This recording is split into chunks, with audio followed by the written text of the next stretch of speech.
Come on, give us the latest. What's going on? Who's going to be there?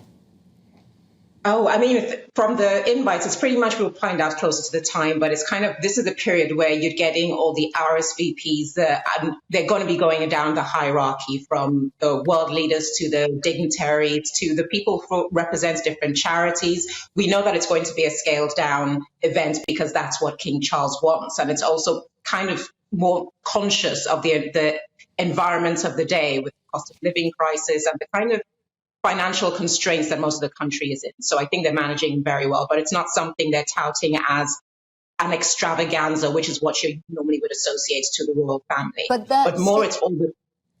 But there seems like there'll be royal tensions here. You saw Harry saying, basically, the wicked stepmother, but her son, Tom Parker Bowles, saying, not at all, this was all about love, this wasn't playing the end game. So the tensions that will be going on in the day.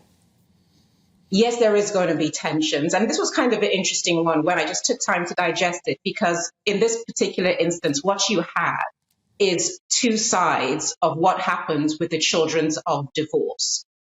Tom Parker Bowles is defending the honor of his mother, but even when you look at the language he used, he never justifies what happened. There's no zeal behind explaining it.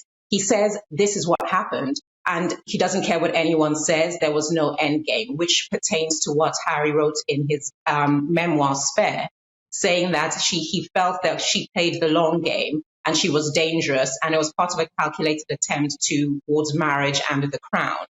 But then even if you do or don't like Harry, you have to be able to have a pragmatism to take a step back and see that Harry is a human being with a lot of unresolved PTSD, which comes from being a child of divorce, a divorce that played out publicly, and also a bereaved child. So it's very understandable that he holds that kind of deep-seated resentment towards Camilla.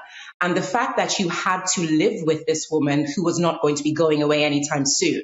And anyone, like I say, that's a child of divorce that has a parent who stayed with the instrument of the breakdown of the family unit you held dear, there will always understandably be that resentment. And now he's presented with a book where the pages are blank and fill them with his story, his truth, his narrative, and his perspective. It's going to be cutting. And I applaud Tom Parker Bowles for coming out publicly to defend his mother for what some will see as undefensible.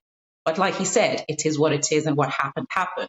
And perspectives will be what they are when you're dealing with the children. Judita Dasilva, I hope you can come back on our show again and join us again. And we'll be looking closely at the table layout, the chair layout, and we bet they're going to be seated far apart. But thanks for joining us. Now it's